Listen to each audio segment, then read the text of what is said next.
How many doctrine we had covered earlier? Two. Two. First one is doctrine of ultra vires. Second one is doctrine of constructive notice. What else? Which one? The third one? Third one we are going to do today. So that is doctrine of indoor management. Okay, guys. Doctrine of constructive notice. This doctrine is giving protection to whom? Protection to whom? Who are protected by the doctrine of constructive notice? What is constructive notice? Who is assuming, company is deeming that outsiders are aware about MOA, AOA, and they are aware about all the limitations, powers, rights of the company, right? So who is getting protection here? Company is getting protection. Why? Because if somebody is contracting with the company, if any wrong thing happened, any ultra virus happened, so what will happen? Any person can file a case against company? No, no. So doctrine of constructive notice is protecting company against outsiders. Is it clear? The one who had revised, they will get to know. Doctrine of constructive notice is giving protection to company against outsiders. Okay. Now the opposite, doctrine of indoor management. Fine. Doctrine of indoor management.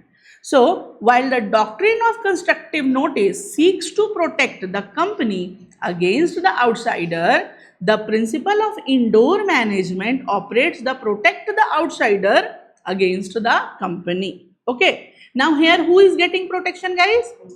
Outsiders are getting protection. How? What is the reason?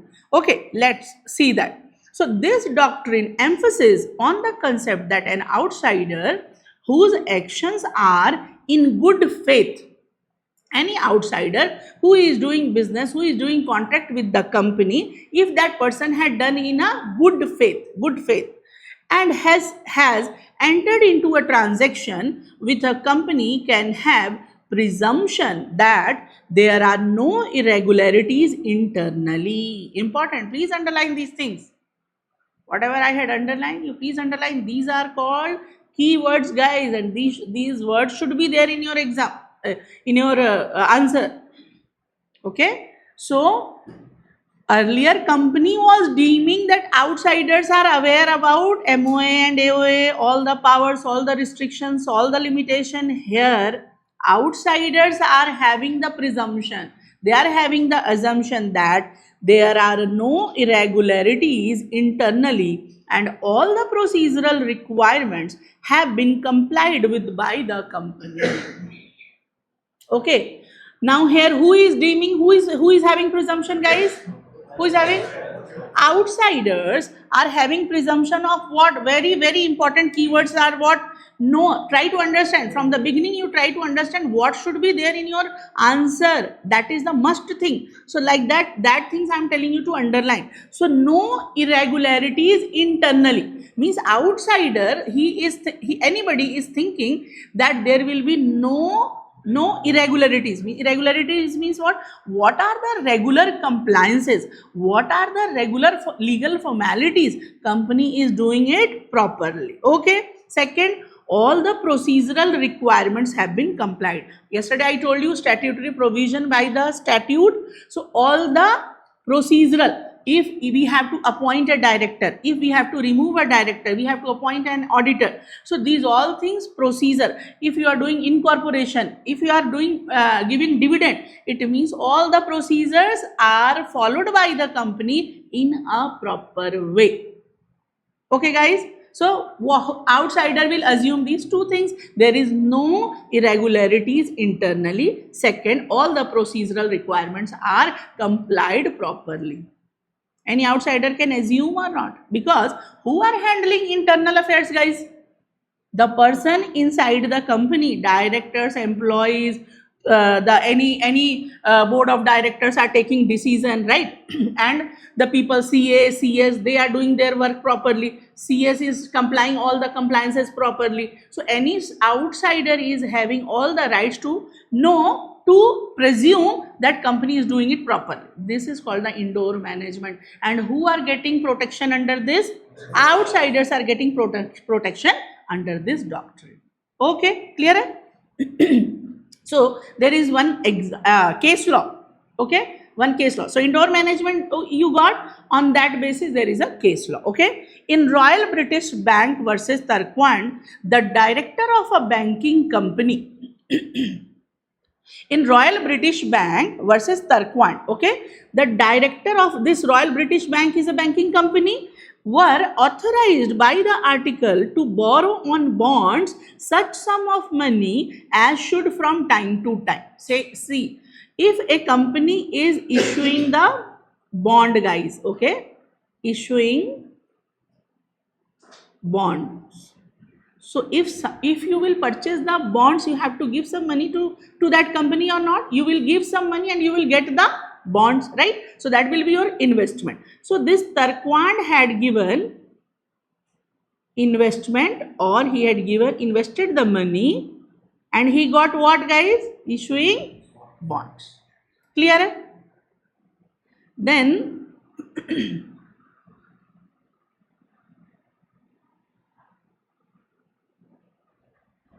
okay, so this bank directors of the banking company were authorized by the AOA to borrow on bonds such sum of money as should from time to time. Okay, now by resolution of the company in general meeting, who had given this power? In general meeting, who had given this power to directors? They had passed this resolution where, guys? What is this? By resolution of the company in general meeting. In general meeting, company invite whom? Shareholders. So they are passing the resolution. We wanted to issue the bond. We wanted to borrow money on that bonds. They are taking this resolution passed where? In general meeting. Who will give this consent? Shareholders. Clear? So in general meeting, we authorized to borrow. So what is the procedure? Resolution should be passed in general meeting to issue the bond and borrow the money on that bonds. This should be the internal regularities. This should be the procedure. Okay, whether this company had followed or not, that we will see further. Okay, so now the directors gave a bond to Tarquand without the authority of any such resolution. Company had done the procedure? Done or not? Company had not done the procedure, guys. What they had done? They had gave the bond without, please underline, without the authority of any such resolution. It was held that Tarquand could sue the company on the strength of the bond, as he was entitled to assume that the necessary resolution had been passed. So Tarquand should file a case against company because Tarquand should assume that company is doing all the procedural requirement, but company director had not done the procedural requirement. Then what happened in this case? What was the decision? Okay, so Lord Hatherley observed, outsiders are bound to know the external position of the company, but not bound to know its indoor management. Outsider, anybody who is contracting with the company, they are bound to know the external thing through MOA and AOA. Internal thing, how they will get to know? So it is not their liability to get to know about the internal management, and they can assume that internal management is going on properly. Okay. So the object of the section is to protect persons dealing with this company, outsider as well as members, by providing that the act of the person acting as director will be treated as valid, although it may afterwards be discovered that his appointment was invalid, that it had terminated under any just a second. Okay, this is finished here only. This is the second case law, guys. This is finished here simply. So what they are telling, the decision of the court was that outsiders are only bound to to know the external things, they are not bound to know the internal things. Means Tarkwan can file a case against that banking company or not? Yes, Tarkwan can file a case against banking company, and here the outsider had got the protection through which doctrine? Doctrine of Indore management. Easy. है ना? Line by line. You can't write. Same thing you can write, guys. Here and there, some words. What I said, you have not to mug up everything. You have not to mug up all the lines. What are that two keywords? Internal irregularities and procedural requirement. The presumption of whose? Outsider. Finish. The doctrine of Indore management giving a protection to the outsiders. Then you can give this case law in your word also, you can write. A Royal British man, Tarkwan. They were supposed to pass the resolution in a general meeting. They had issued the bond without passing the resolution. So it means there is no procedural requirement complied. There is so outsider is only bound to know the external thing. They are not bound to know the internal things, and they can file a case. So easy it is. If you will put concentration, no, nothing is there. Okay, so we have to keep in mind, we have to underline the things, what should be in your answer. You cannot write it in a general way. So some 60% your keywords should be there.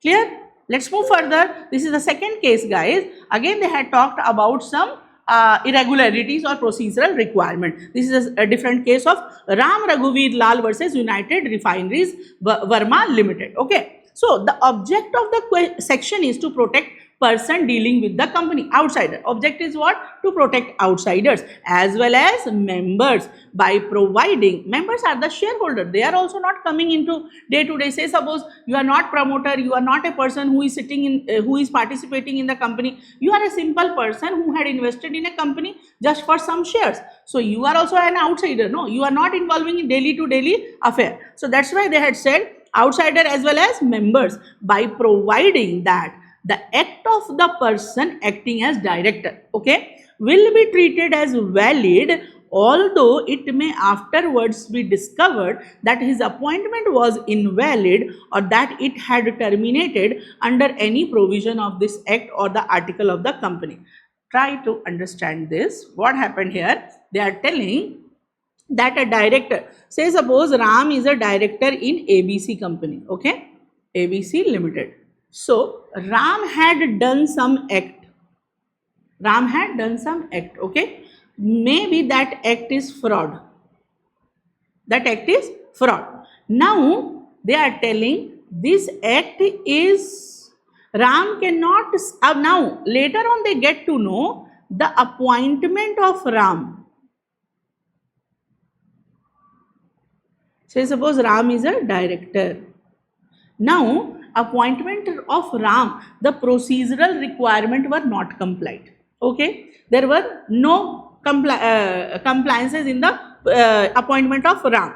So now no compliances. Compliances means all legal formality, guys. So no compliances regarding to appointment of Ram. Appointment of Ram as a director. Okay? But he had done a fraud already. Okay. Now later on, now you got to know that, say suppose somebody had done a contract. Ghanshyam had done a contract with this company and Ram was dealing there. Okay. Maybe some money he had invested. Ghanshyam has invested in ABC Limited. And who was the person dealing with that? Ram. Ram was the director. Okay? Ram had done fraud. Now, later we got to know that Ram appointment was not properly happened in that company. Can Ram escape from his liability?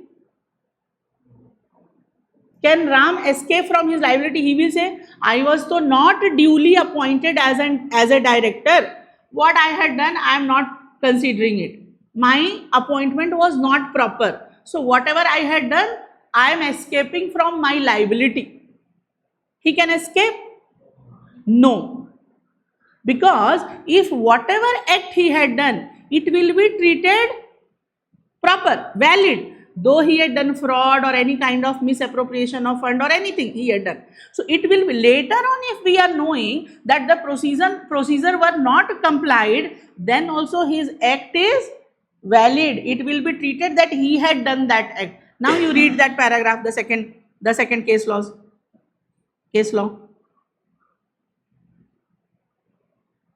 Ram Raghuveer Lal.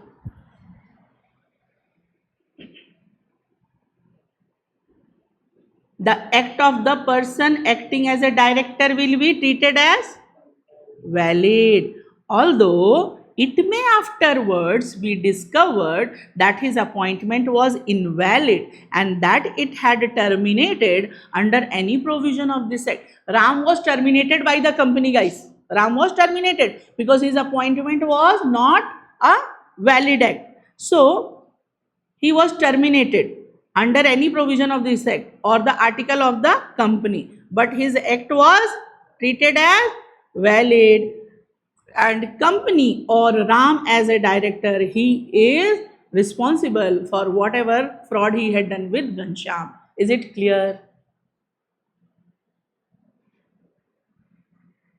Any doubt? Shall I move further? Yes. So, example of indoor management, guys. Question. Planet Limited received a check from Earth Limited. Planet had received a check from Earth Limited. The AOA of Earth Limited provided that check issued by the company needed to be signed by the two directors. Okay. They made any diagram, so I'll show you that.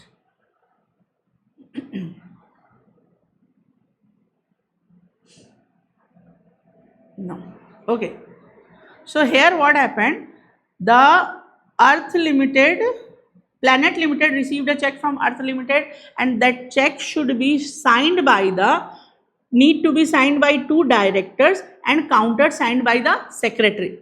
Two director and secretary, company secretary. Okay. So now the directors nor the secretary who signed the check was appointed properly. The one who had signed the check, guys, like directors and secretary, they had signed the check, but their appointment was not proper. Their appointment was not proper. The signed by secretary, the director nor the secretary who signed the check was appointed signed the check was appointed properly, and thus the check issued was not valid. There is one anything I am missing. Yes, the directors nor the secretary who signed the check was appointed properly. Their appointment was not a proper appointment. So whatever check they had signed, that is not valid. Planet Limited sued the company for the irregularities in the procedure. Is Planet Limited liable for relief? So now here you tell. So what was the procedural requirement, guys? What was the procedural requirement? Signing the check by the two director and company secretary. They had signed the check, but their appointment was not proper. It means the act they had done, that is fraud or not? Fraud, no.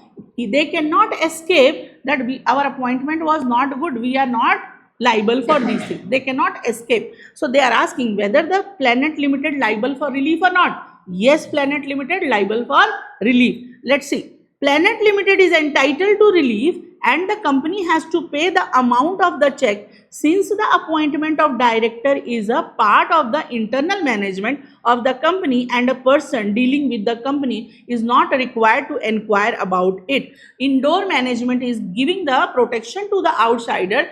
Any kind of irregularities internally, they are not liable for that. On that basis, Planet Limited is liable to take the compensation. But here you don't confuse with one thing. If you are confusing with the valid or invalid word, are you confusing with that? Here, like their act is invalid. No, don't confuse by that. I am telling you. Here also, what word I used here, guys? See, Ram director had done fraud itself a invalid act. But if we are talking about liability, So whether it will be treated valid or not. So don't confuse with the word. Fraud itself is a invalid word, but the fraud invalid. But you cannot tell that this is a invalid and we will not consider it. We have to consider. That's why we are telling it valid. Which kind of fraud? The fraud done and it will be considered. So the act is valid, but the act is valid but done by the director, but act itself invalid. थोड़ा सा focus करो इस पे, ठीक है. आप ये नहीं कह सकते हो कि जो भी मैंने किया, मेरा अपॉइंटमेंट में इरेगुलरिटीज है, इसलिए आप ये नहीं बोल सकते हो कि मैंने जो किया उसका कोई वैलिडिटी नहीं है. It is a nullify. You cannot nullify whatever you had done. It will be treated as valid and the treatment will be accordingly. If you had done fraud, it is a valid act. It will be treated according to fraud only. They have to give the compensation. एक बार पढ़ो वो paragraph. अगर कोई confusion है तो देखो उसको. ये वैलिड इनवैलिड में कंफ्यूज नहीं होना है.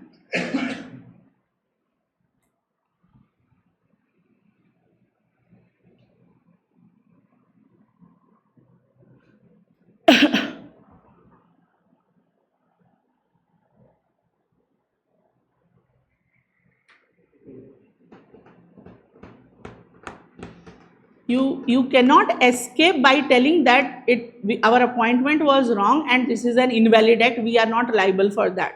Your appointment was wrong, but the act done by you will be considered. It will be considered valid.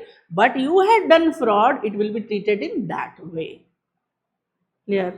Next, exceptions to the doctrine of indoor management. So guys, you had seen that indoor management is giving protection to outsider, but there are some exceptions where outsider will not get any kind of protection. That is called the exceptions. Exceptions to the general rule. What is general rule? Indoor management, you know. General rule, you know. Now their outsiders are getting protection. Now exceptions means opposite to that general rule. Are you getting? In these cases, any outsider will not get protection. Okay, that we are going to star mark this. They don't ask sometime direct question. They will ask you exception. They will not ask you what indoor management. But say suppose if it is a 5 marks question, you have to first explain indoor management. Then you have to explain these points. Okay. So because how many points are there? 6 points are there. Say suppose 5 to 7 minutes it will take to write your exception, but still in some line you have to give the this introduction of indoor management. But what will be your main question, guys? Exception is your main question.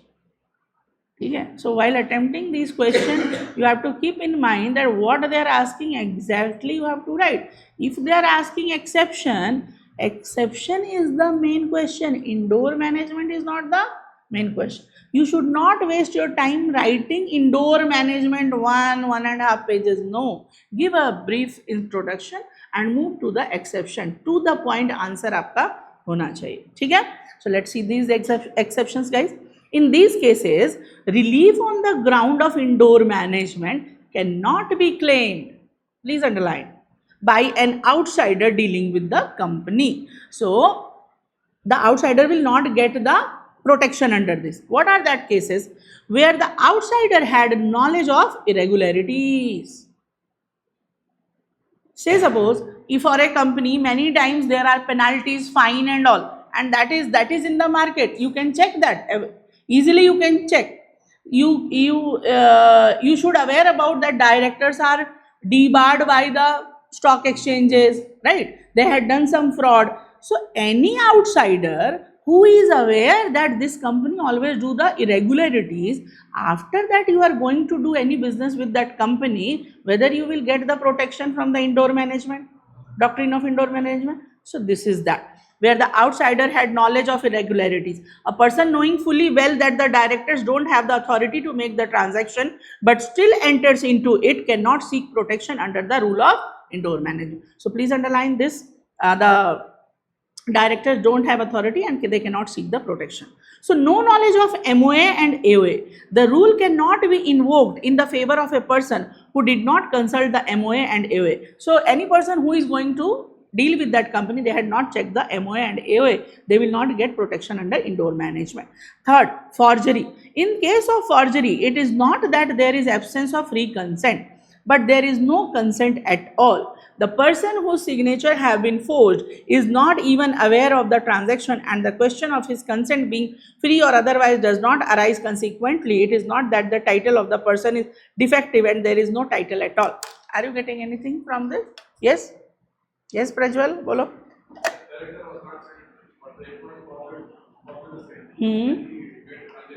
Okay.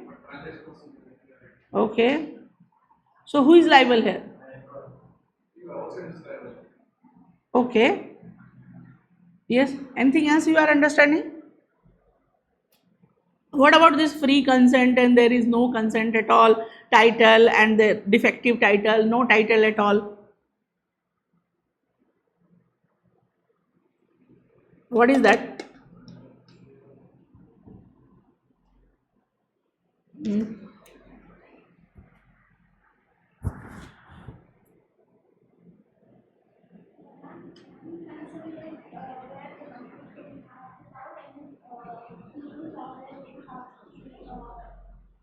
What, ma? It's okay. Free consent is something that company can pass without legal documentation. Okay. No. Say suppose one director is forging the sign of other director. In Contract Act, there is a concept free consent or consent by force. Okay. So, if somebody is telling you, asking you to give a consent, you are giving your consent that okay, you sign on behalf of me, you signed the document. You had given the consent. That is called the free consent. If somebody is forcing you to sign that document, that is a consent by force. In Contract Act, it's there. Okay. Now, guys, here a director has forged. Forged means what? Forged is what?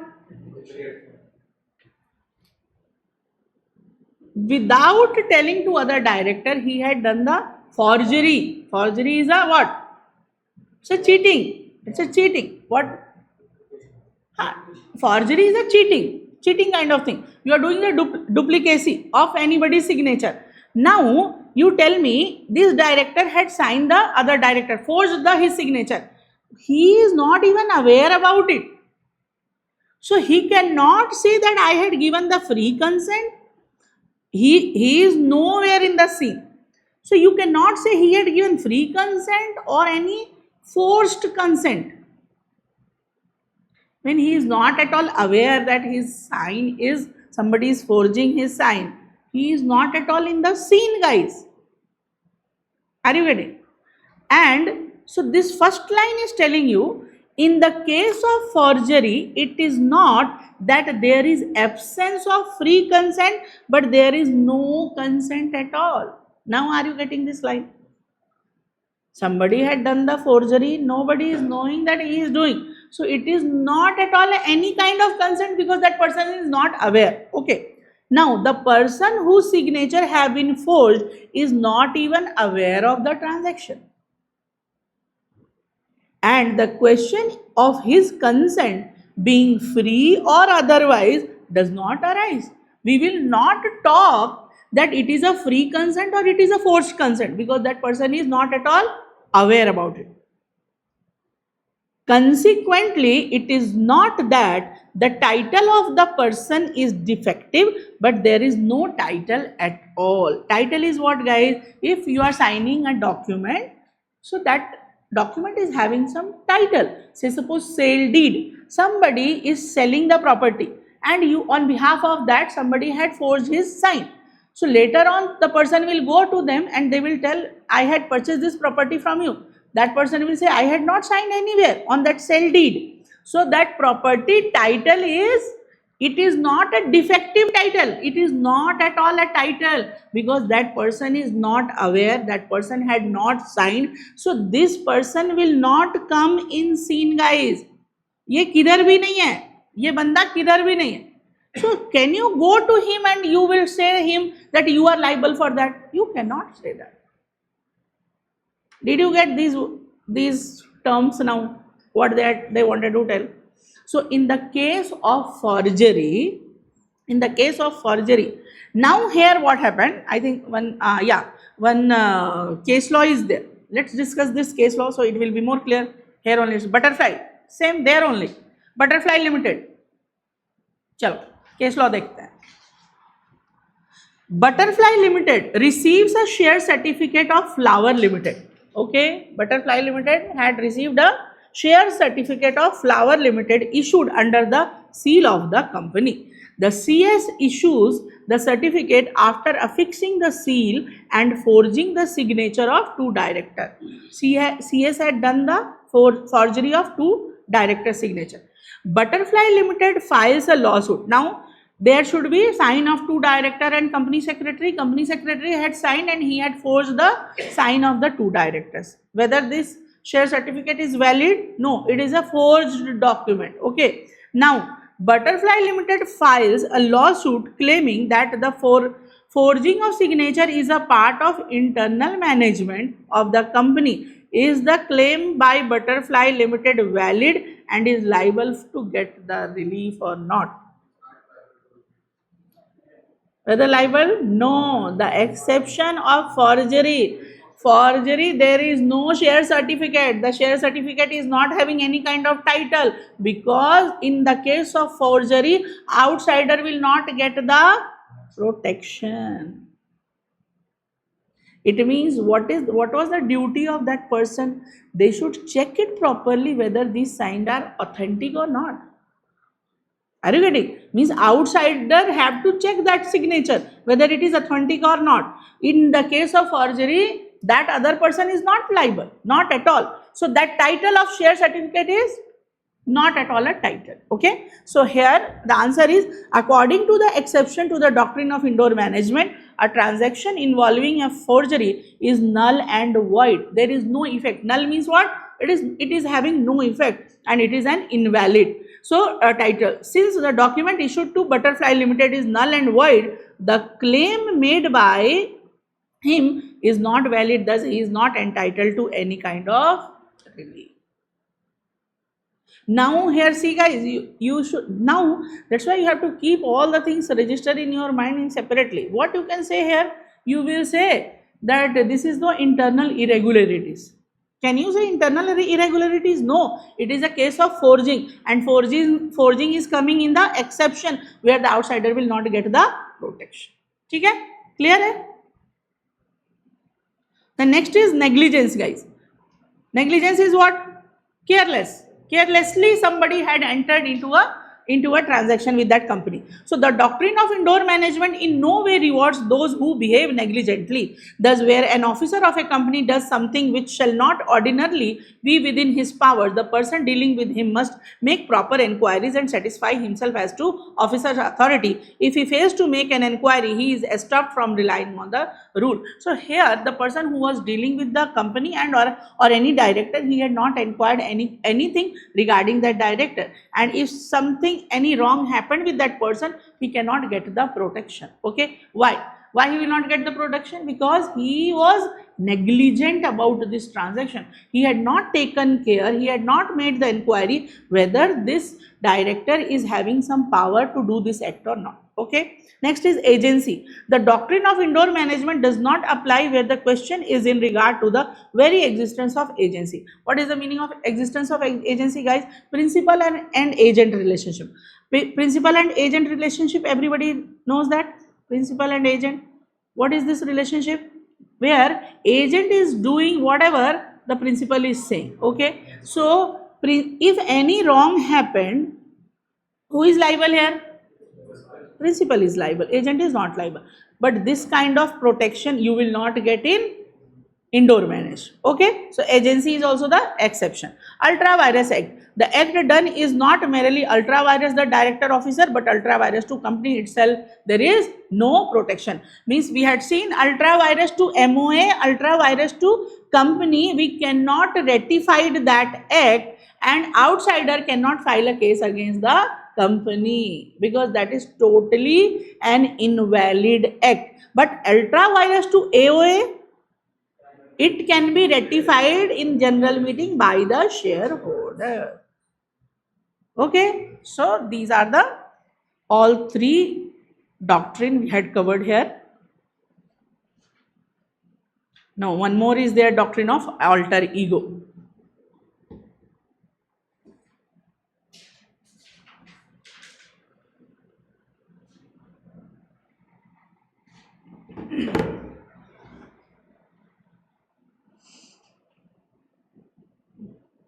And then corporate veil. Had you guys studied about this corporate veil earlier? In your degree you had studied? No? Okay. Okay. Chalo. Let's see this doctrine of alter ego. The term alter ego is a Latin word, literally translated it means the other I. It is a common tenet that a company is a separate legal entity from its shareholders and directors. So the feature is telling that company is a separate legal entity from its members and shareholders or directors. This common law principle grant immunity to the shareholders and directors from being held liable for the debt as well as criminal liability of the corporation. So the feature of separate legal entity giving protection to whom? To directors and other members, right? Members mean shareholder. So to director and shareholders, they are having a protection if company is making any kind of debt, whether shareholders and directors are liable for that. No. Why? Because which feature? The separate legal entity. If company is making debt in the name of company, company have to pay out of the account of the company. Directors are not liable for that. Okay. So the doctrine of alter ego, however, provides for an exception to these presumption in law. Now, alter ego is telling no, they will not get this protection. Alter ego is the exception to this general rule. Alter ego is telling they cannot take the help of the separate legal entity feature. How? Alter ego is the doctrine which prevents the stakeholder of the corporation, stakeholders and directors from taking the refuge of doctrine of separate legal entity. Means they cannot take the shelter, guys. They cannot take the shelter of doctrine of separate legal entity. Hence, the doctrine of alter ego is based on lifting the corporate veil between the directors and shareholders and the corporation and treating both as one entity. Actually, the next doctrine, and this is connected. So, initially, when we are telling that company is a separate thing and directors and shareholders are the separate thing, alter ego is the exception to that. Alter ego is telling directors and shareholders cannot take a shelter that we are separate and company is separate. Alter ego is treating both in one entity. Okay.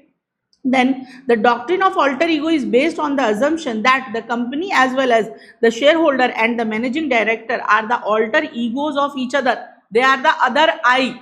They are the company is I, the directors are I, shareholders are I. Okay. They are the other I. One is the shadow or reflection of the other, or can be understood as two sides of the same coin. Company and shareholder, director, they are the two sides of the same coin. It is used by the courts to ignore the status of shareholder, officers and director of the company in reference to their liability in their respective capacity so that they may be held personally liable. Please underline, personally liable for their action when they have acted fraudulently and unjustly. So guys, when there are some fraud and unjustified act by the director and the shareholder, alter ego is telling that it is not separate legal entity, it is the other I, they are the two sides of the coin, we will treat them one entity. Simple. Alter ego is telling that. That is very, very important, that exception to the separate legal entity feature. Clear? Now the little bit they had elaborated more in the doctrine of lifting off or piercing the corporate veil. ठीक है? Salomon versus Salomon नहीं पढ़ा आपने degree में? Salomon versus Salomon नहीं पढ़ा?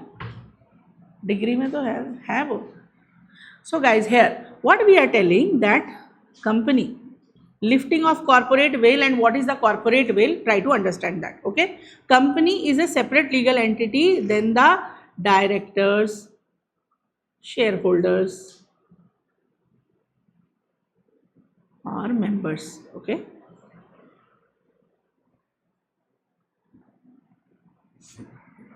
Okay. So here they are telling that they are the separate to each other.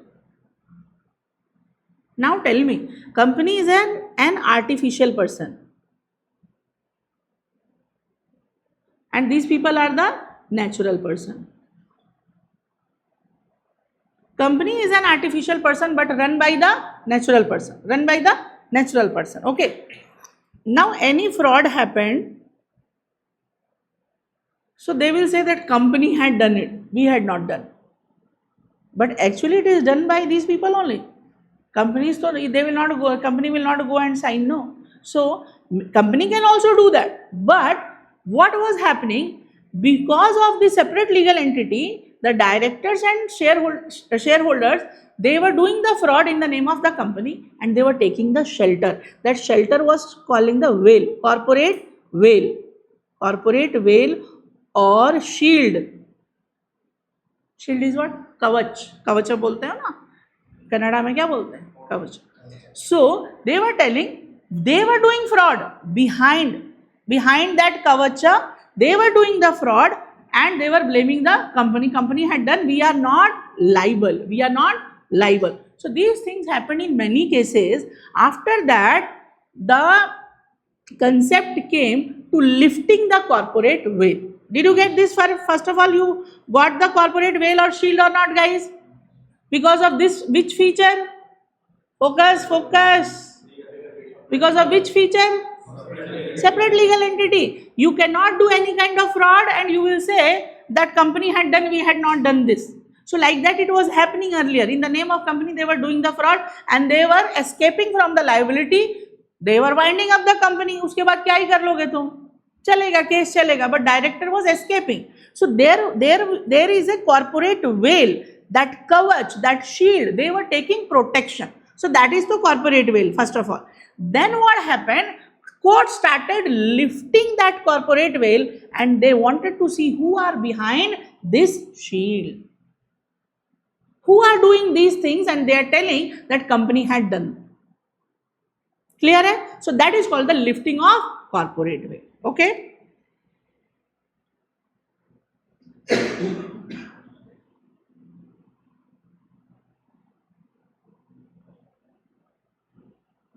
So doctrine of lifting off or piercing the corporate veil. Piercing means what?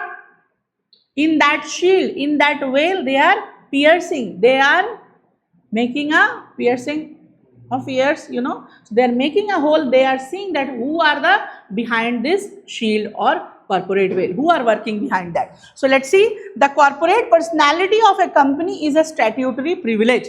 Corporate personality, that is separate legal entity, guys. So separate personality of a company is a statutory privilege. It is a privilege and it must be used for legitimate business purpose only.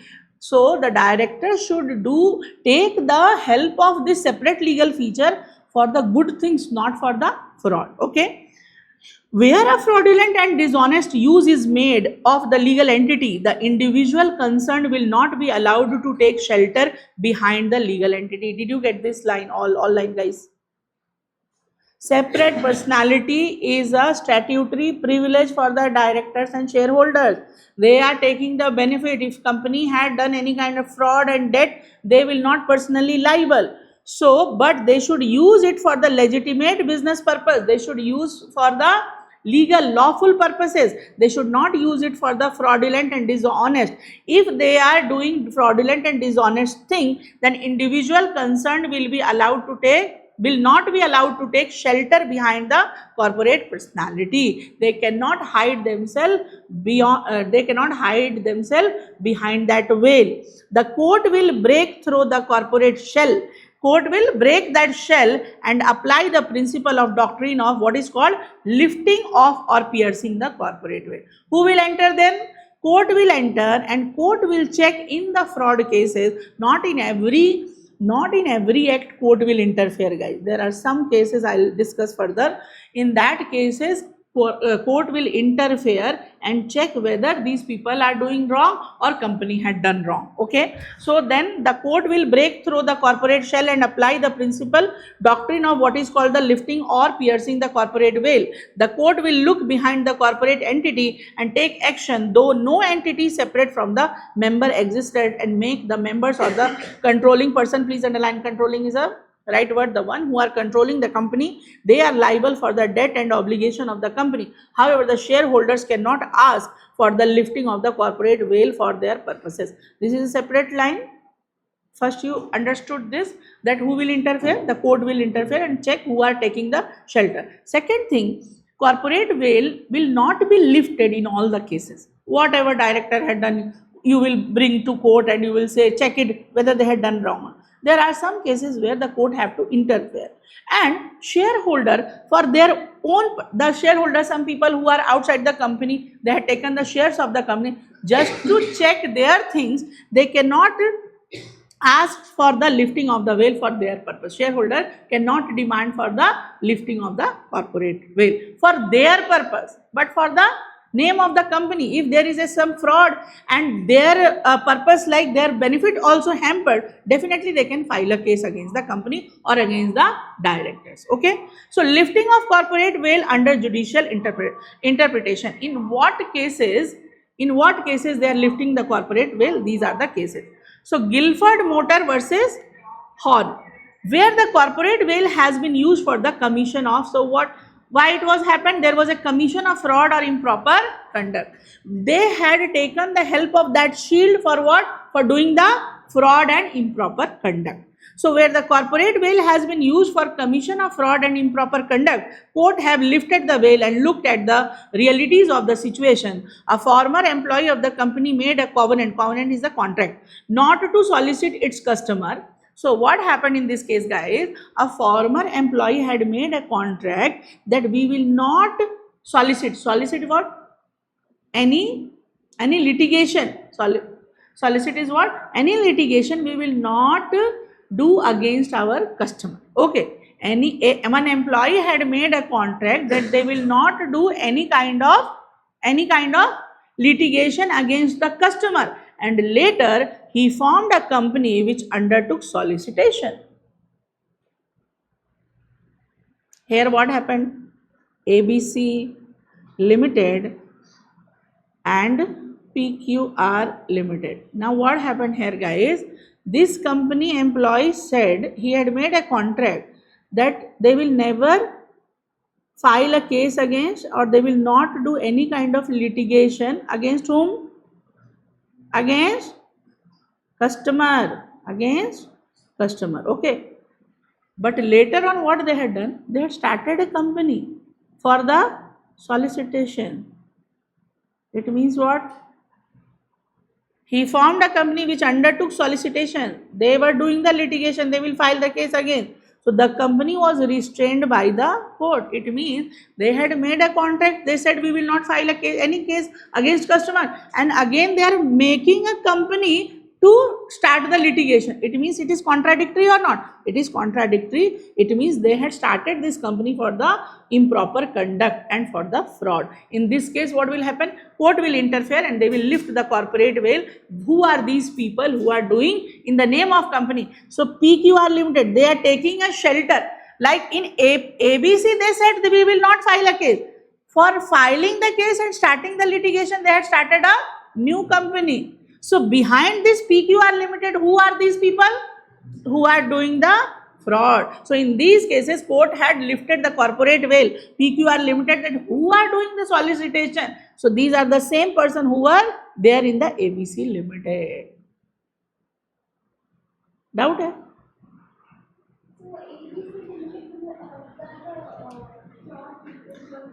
They had given a statement, we will never file a case against our customer. Right? Now they started a new company to do these things for the litigation. Solicitation is what? Where you can file a case against, you do the solicitation work. So you can start the litigation. So they had made the contract in ABC Limited. It means they cannot do it by the ABC Limited. So for that, what they had done, they started a new company, PQR Limited, and behind the PQR, they are doing the work of solicitation. So here they had told no, and there they are doing the same thing. It means it is contradictory act. So they had started a company for what? For the solicitation for the improper or fraudulent act. So then court had interfered and checked who are the people behind the PQR. So PQR, the same people who were there in the ABC Limited. So not in the ABC, they had started this work in the PQR Limited. Got it, guys? Second is RJ film. Something, some exception you can also see by yourself, and you can do. I'll just brief you about this. Sir Dinshaw Manek ji Petit, to avoiding the tax, evasion of tax, to avoid the tax, they had done something to avoid the tax of company. So who will do these things? Directors and all. Okay. So in the above mentioned case, the SSC formed 4 private companies and agreed to hold a block of investment as an agent for it. See here, the SSC, the one who is giving the tax. Okay, tax.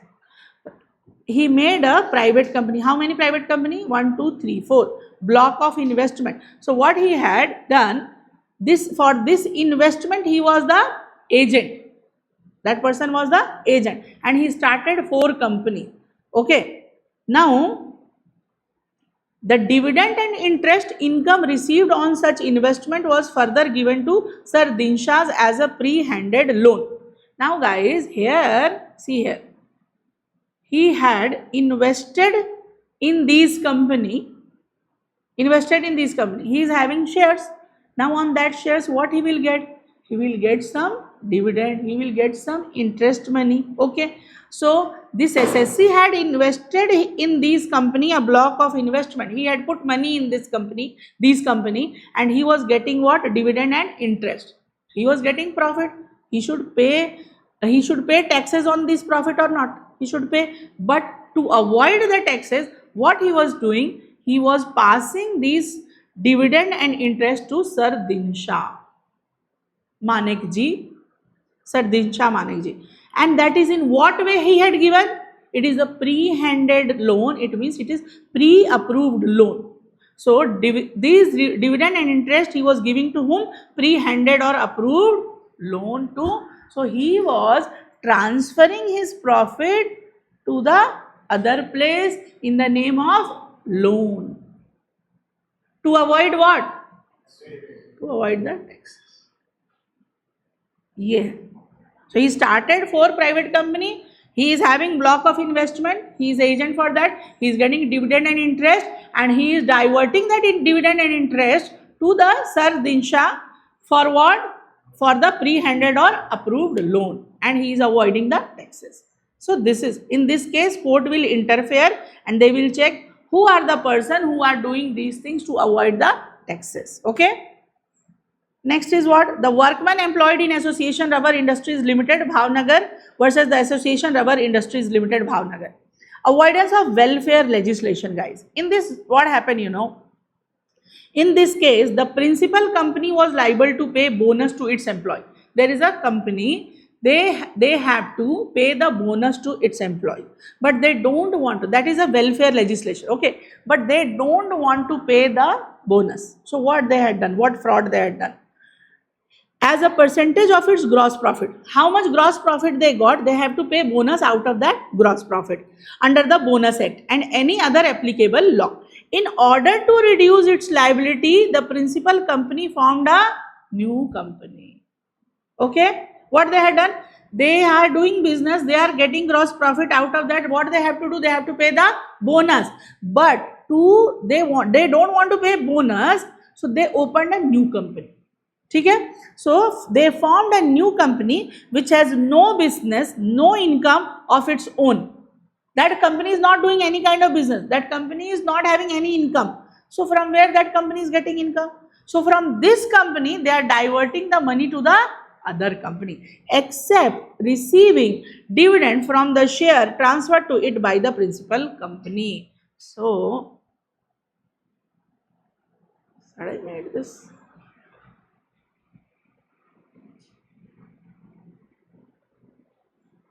No. So if a company is a holding company, that company, what that company had done, guys, say suppose ABC Limited is a holding company and they are getting gross profit, they have to give bonus out of this gross profit. Now what they had done, they don't want to pay bonus. So what they are doing, they are making a new company, that is a PQR Limited. Okay. So this is called the holding company, this will be the subsidiary company. And this company is not having any kind of business, no income. No business, no income. Okay. Except, see here, except receiving dividends from the share transferred to it by the principal company. Okay. So they had transferred some share to this company. Okay.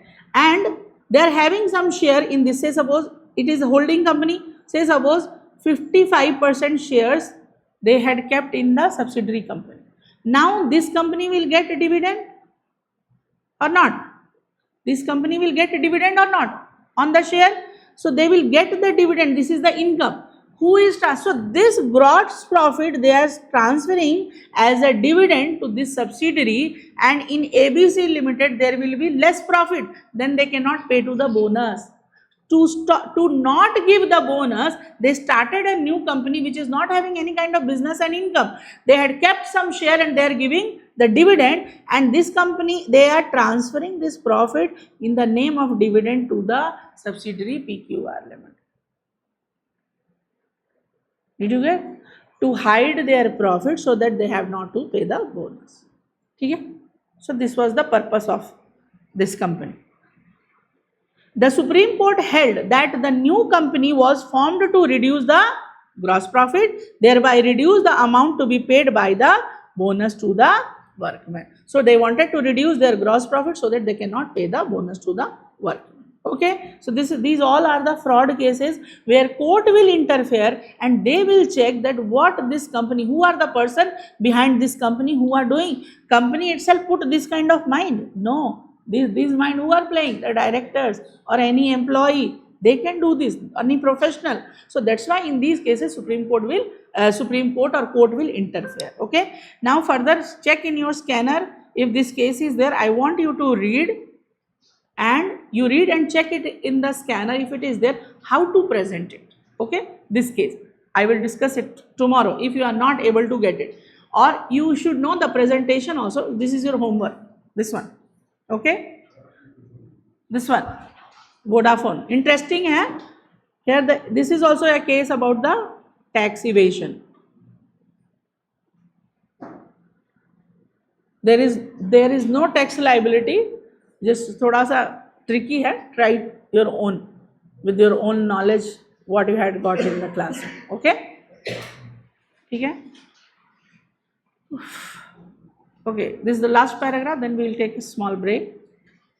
So, use of corporate veil for hiding criminal activities, where the defendant used the corporate structure as a device of facade of the conceals criminal activities, evasion of customs and excise duties payable by the company. The court could lift the corporate veil and treat the assets of the company as the realizable property of the shareholder. So, this they are telling in these all cases where the person who are behind the company taking the benefit of separate legal entity and they are doing the fraud and they are hiding their criminal activities, in that cases court will interfere and they will check who are these people, and then they will charge personally to these people, and then they will realize their assets and pay to the shareholders who are coming in the whose interest is hampering. Okay, so this is the summarized form of the lifting of the corporate veil. So this is the corporate veil. So exceptions are important. You have to check the question in scanner regarding that.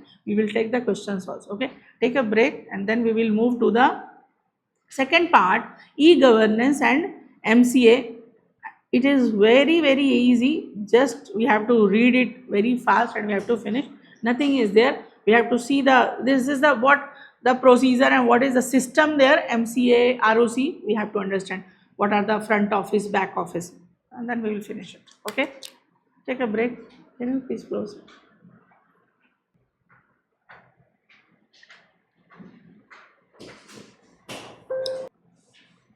Okay, the next topic is what? Applicability of Companies Act 2013. Okay, so applicability, Companies Act 2013 will apply to all companies first, but which kind of company it will apply partially, and where it, if it is inconsistent with the any provision of that that act, it will not apply there. So we will see what where the applicability of Companies Act is there. So according to section 1 of the Companies Act 2013, the act extends to whole of India, and the provision of the act shall apply to the following companies. Okay, so companies incorporated under this act means any company which is incorporated under Companies Act 2013 or under any previous company law. Which company law previous?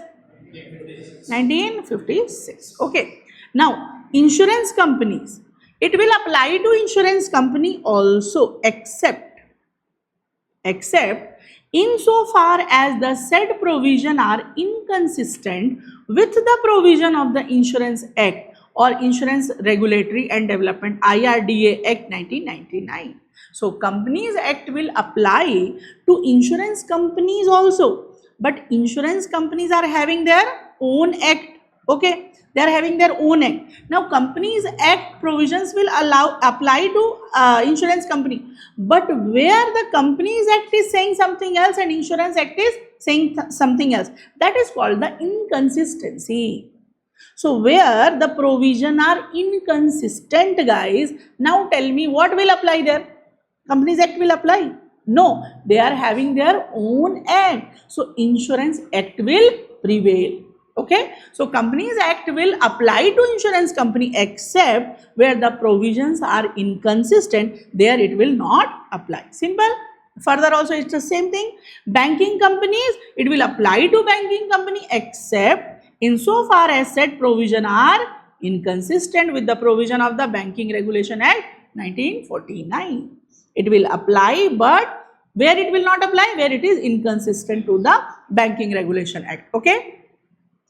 So companies engaged in the generation or electricity Act is also there. Okay, so Companies Act will apply to electricity, but except insofar as the said provision are inconsistent with the provision of Electricity Act 2003.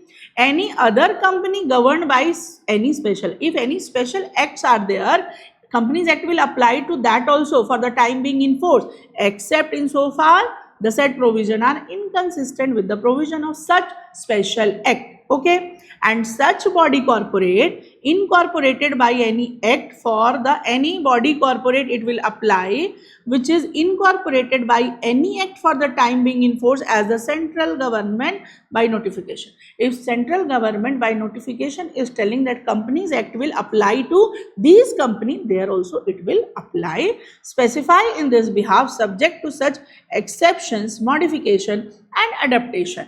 So if central government will give the notification to these companies, Companies Act will apply, but there will be some exception, there will be some modification and adaptation. So to that extent only Companies Act will apply. Okay. Then interpretation of definition under the Companies Act 2013. Definition का section क्या है भाई? Section 2. So a definition is a statement of the meaning as a word or phrase. Usually every statute has a definition section, also called interpretation clause.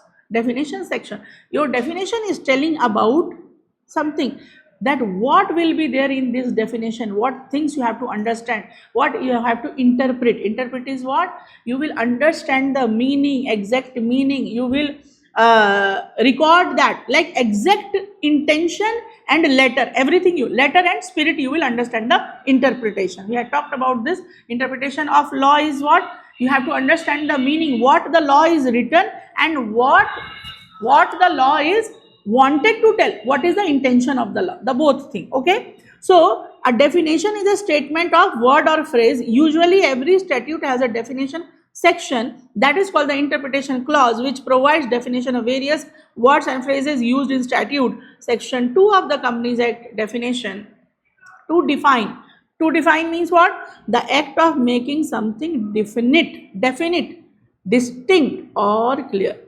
To define. If you are giving a definition, it is something definite, distinct, separate from other and clear. Second definition, an exact statement to or description of the nature. When we are giving the definition, guys, we are mentioning it is in the form of statement. We are covering the nature, scope or meaning of something. Okay, ये Oxford dictionary से definition लिया गया है.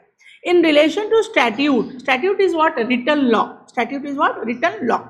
Definitions given in a statute are those of certain words or expression used elsewhere in the statute. So guys, in relation to statute, what is the meaning of definition? If in any particular written law, one definition is given, that definition is used at the many places. If in CMSL you had studied, there the what is the meaning of securities? What is the meaning of securities in Companies Act? It is totally different. So if in one law you are getting that definition, only that definition is used everywhere in that statute. Okay, so particularly that act is giving the definition so that it can be Securities Act, securities law we are studying. So their security definition is something else. But in securities law, everywhere the security definition will be the same. Okay. In JIGL also, these all things in a very elaborated manner you will study. Okay. In Companies Act, they had just given you a glimpse of these things. Okay. So in relation to statute, it will be used and expressed elsewhere in the statute. Object of using definition. Why you use the definition? To avoid frequent repetitions. Once you had defined something, okay, security, say suppose security, it is defined somewhere. Now again and again you will not define. Say suppose when security is covering what? All shares, bond, debenture, okay. Now when we are, for the shares we are using security name. Then for the debenture again you will not use. It is given in the definition of security. So the repetition should not be there. That's why they are giving the definition. To aid interpretation of words for the specific statute means you will get an additional interpretation by that definition. Okay. Then types of definition, restrictive definition, use of word mean, and extensive definition, use of word include. Guys, when there will be extensive definition, it means there are some scope to add some more things in that. Extensive definition is having the include, means extensive definition is having scope to include something else also. But restrictive definition is use the word mean. Restrictive, the definition of this mean this only. So restrictive definition is telling you that is security में etc use करते हैं, etc. We can add some new kind of what we say instrument, new kind of instrument or anything we can use. So that is which kind of definition? Extensive, you can include. But restrictive is means what we are saying, that is that only, you cannot include in that anything. Okay. So this was something related to definition. The next topic is the further 7-8 pages are regarding e-governance and MCA 21. How you are doing now? Everything is digital. Everything now, there is no manual filing, e-filing. Compliances, everybody knows in this class. The meaning of compliances are what? Any legal formalities given by whom? Regulators to the company and complied by the company is called the governance or compliances. Being a company secretary, you are going to become the compliance officer in a company. So guys, who are the regulators? For a listed company, who are the regulators? तुम्हारा MCA, ROC, SEBI, stock exchanges, these are the regulators. Regulators are the person or entity, not person or RBI for the any foreign company. Without RBI, you cannot. Without RBI regulation, you cannot do that business. Okay. So regulators are imposing the legal formality on the company, and company is complying through the company secretary or any other professional, that is called the compliances or corporate governance. Clear है ये? Corporate governance. Okay. So what kind of formality and what kind of work being a company secretary we are doing? How we are doing this secretarial work? Through what? Earlier everything was manually. For the filing of ROC you have to move to Bangalore. You to give one file or any form you have to move to Bangalore, and in the queue you have to stand. Nowadays everything is digitally. By sitting at home 24/7 you can upload any kind of form and all. Okay, so these all things how now we are working being a company secretary, and how the companies are